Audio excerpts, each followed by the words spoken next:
Amazed at your complacency about public inquiries. And he made some good points about the Grenfell inquiry and the Manchester Arena inquiry. But I have to tell you, I do have faith in Sir Win Williams. And I think that he is bringing out evidence that we haven't heard before.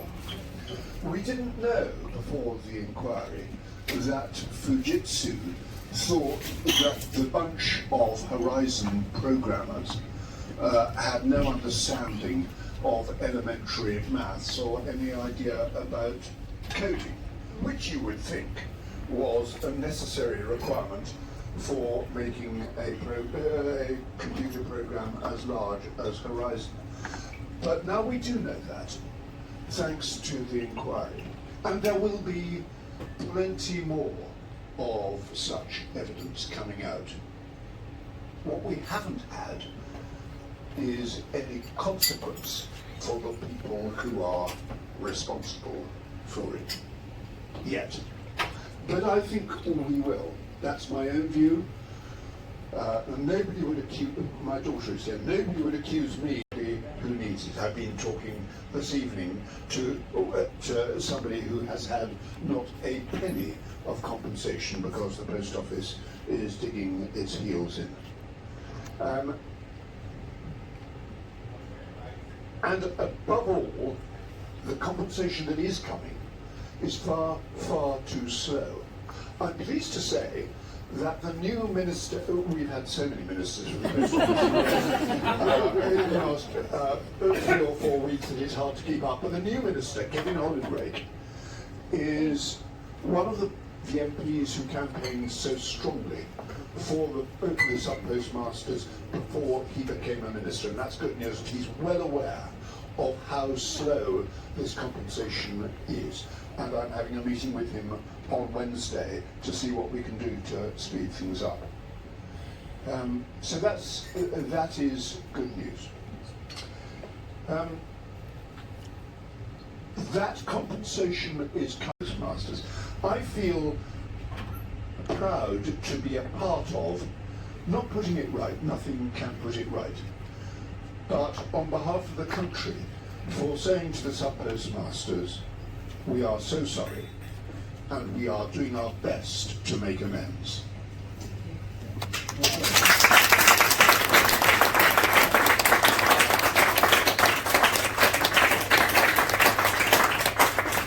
Nick, where are you?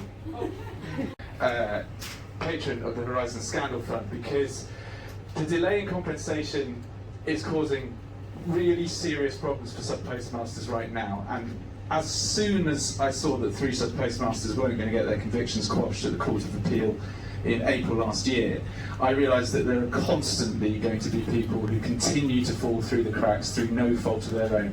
A lot of legal technicalities exist which are stopping people from getting compensation, and I think there may well be some very, very deserving cases who are desperate right now. At 5 minutes past 4 this afternoon, this email dropped.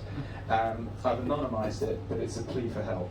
Hi, I was given your email address. I was a sub-postmaster involved in the post office scandal. I had a convenience store for 6 years and was sub-postmaster throughout that time. I lost a lot of money due to the Horizon system and ended up paying outstanding monies to the post office with shop money, savings, and eventually family loans. I also used to have to use my credit cards to pay for stock.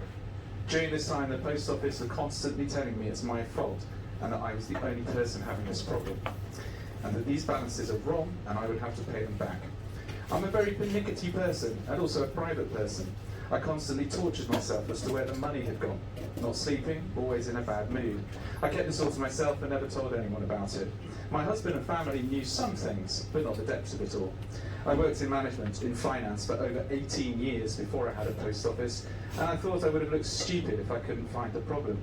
My husband trusted me to run the business, as he was confident of my business background. I came through a lot of this myself, and thought I could forget about it, until it was all brought up again in 2021, when I was told there was going to be a public inquiry. I knew at this stage I would have to tell my husband and family what exactly I'd cope with and what I went through. It was a nightmare. I've been off work sick since February with stress, and since May this year my health has got worse. I'm now on medication and having panic attacks. I don't go out if I can help it. If I do go to the shops first thing, I do it first thing when no one else is about. I can't sleep, I'm not eating properly. My doctor calls me every 3 to 4 weeks to talk things over with me. At times, I just sit and cry about all what's happened. It's a nightmare. I trust you can understand my position and wondered if you could supply any counselling, etc. where necessary. So that is exactly what the Horizon Scandal Fund is for. And we'll be doing our level best to make sure that people like that who contact us can find the help that they deserve.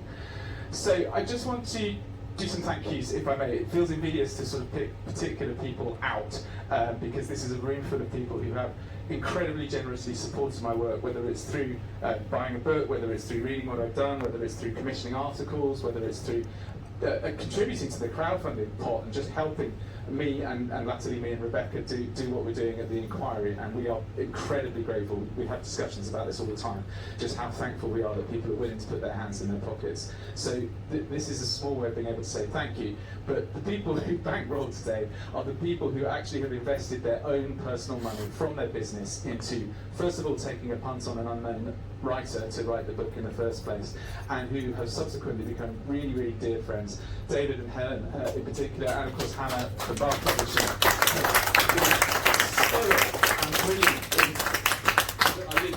stoic and brilliant in their support of what they've done. And the reason they've done it is because they've been so moved by this story. They want to help in any way they can.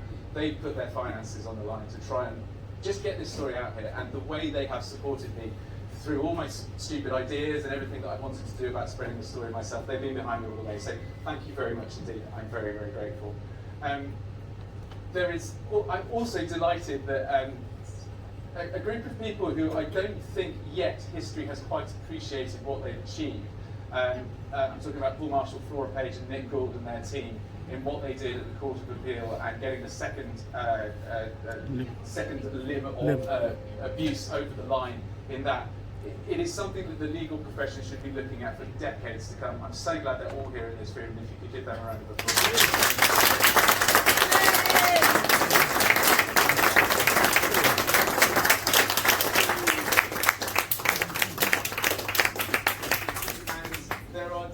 Who are very dear and very special to me, and it's to my eternal shame that I didn't highlight their achievements when we launched the book a year ago. I'm absolutely thrilled and delighted that they're in the room. The work that they did in starting to unpick this scandal, I think, obviously what James Arbuthnot and his fellow MPs were doing in Parliament was really, really important. Obviously what the campaigners themselves, the sub-postmasters, Alan Bates in particular, were doing to fight for justice on their own ends. But when the stage was finally set for Ian and Ron from Second Sight to go in and start putting up trees within the post office, they started uncovering stuff. And I've only just come to realise the enormous pressure, professional pressure, they must have been under to bend and buckle and start following the line that the post office may have wanted them to follow. And they stood their ground and they suffered a huge amount, I think, possibly maybe even more than you would recognise, just in terms of the way that the post office went out of their way to try and destroy their reputations and destroy their professional credibility, because they had to, because what Ron and Ian and their team has uncovered was so important, and I think it set things up for the ball rolling for everything that happened in the future. Yeah, so yeah, Ron and Ian,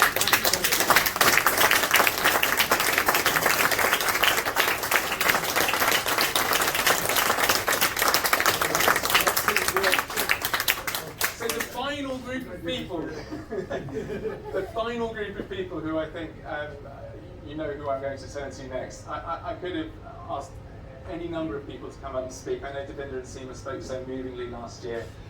There's a gentleman who, if you wouldn't mind making your way to the stage now, sir, the very day that his conviction was quashed, I think, the only journalist standing outside court. Carl Flinders actually might have been there as well, but I was certainly the only journalist in court to witness this happening. And I was speaking to Barchas, Vipin's son, who has subsequently become a trustee in the Horizon Scandal Fund. And I said, look, would you mind if I came back to Horsepath with you in Oxfordshire in your shop and film you coming back into your community after you've had your conviction quashed? It was a cold December day, and because of COVID and social distancing, I had to go in a train. My cameraman went by car. They all went up separately their own way. And when we arrived at the Horsepath Village stores, Vipin and his wife, who got over the sort of initial shock of having their conviction, Vipin's conviction, and the happiness became infectious, didn't it? Your wife started giving away free chocolate bars to all the school kids who'd been queuing because they had to shop the shop in order to come down to court to have Vipin's conviction quashed, and they immediately came back, reopened the shop. All the villagers were coming in and thanking them and congratulating them, and just there's an audio question for you. Because of the camera lens and the progress. Oh, well, yeah, you had an opportunity to sort of go on the record, and we had a wonderful opportunity to film Vipin, and I got to know Vipin a little bit. He's still got the closed down post office counter in his store with the blind that comes down that says post office closed in it, which is a daily reminder of the way that his life was turned upside down. So I'm absolutely thrilled that Vipin has agreed. I wouldn't say on behalf of the sub-postmasters, because every sub-postmaster has a different story to tell, but on behalf of yourself, Vipin, you're very, very welcome here. I don't know whether you want to use a microphone that works. No, that's fine. I'm not a natural orator, and I'm not a comedian as well, so I don't think I can make it. Principally because my life is still in tatters. But thank you very much for the floor. I need to take this glasses on soon. I can't see it. It's an honor and privilege to speak to you all present here. My name is Vipin. I worked for Post Office for 23 years, 15 years in Crown Post Office, and just under 9 years as sub-postmaster in Horsepath, a small village just outside Oxford. The first few years in running the branch were fine, with fewer minor issues. After 2008, misbalances, faulty transaction corrections, computer freezes, crashes, and shortages happened. The Horizon processor was replaced twice. I had put in monies to cover shortfalls, but Horizon was like a bottomless pit, so I passed on accounts as per Horizon records, and I wasn't proud of it either. I was audited in December 2010 with 35k shortfall. By this time, there were many reported cases of sub-postmasters who had complained about Horizon and had been prosecuted. I knew I was in serious trouble. I had hoped the post office would sort its computer problems out and the shortages will be refunded, but this did not happen. And I did not understand computers at all. There were times when I didn't understand where the power switch on the computer was, because once I had to ask my son where it is. Honestly, that's the bottom line. The auditor, when he came, he said, if I paid the shortage, I may be able to retain the branch. But with hindsight, I think he was just trying to pacify me. Post office solicitor told me, if I plead guilty, post office will make it easier for me. I received a light sentence, and their charges were lesser, and I didn't go to prison as opposed to going to prison for 3 years. So I think that solicitor held up that part of the bargain. My present health issues are due to post office actions. I joined JFSA and went through mediation with Second Sight, and was also part of group. My conviction, which was one of the first to be quashed in December 2020, is nearly 2 years now. Post office does not accept liability, though the conviction is quashed due to post office not contesting my case on public interest grounds, although they offer no even interim payment, and there are 2 other people in this group with similar dilemma. and one of them is here with me, Pramod Kalia. The post office has now agreed to mediate with us, I believe principally due to Sir Win Williams' intervention. I'm still skeptical how they will play this out. The Horizon IT inquiry is helping our cause. Sir Win Williams is concerned about our welfare, and that is really reassuring. I've been watching the inquiry when I can, and I see many intelligent people, both from Post Office and Fujitsu, questioning the integrity of the Horizon system. But with all that pool of knowledge and wisdom, not one of them questioned the integrity of the sub-postmasters, who on front line were the backbone of the business. Yeah. It is an indictment, very tragic, that machines, inanimate entity, was trusted more than hard-working, public-spirited individuals. I very heartily thank Alan Bates, Lord Arbuthnot, Ian Henderson, Ron Wilmington, Rebecca Thompson, Carl Flinders, legal teams at Fritz, Henderson Chambers, who tirelessly persevered through this enormous tragedy and steered the case to victory. I would also like to thank Eleanor Sheikh for her great contributions over time.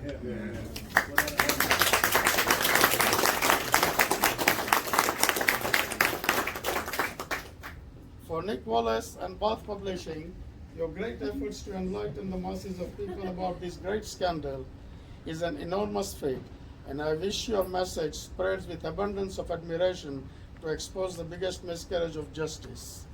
Thank you, Victor.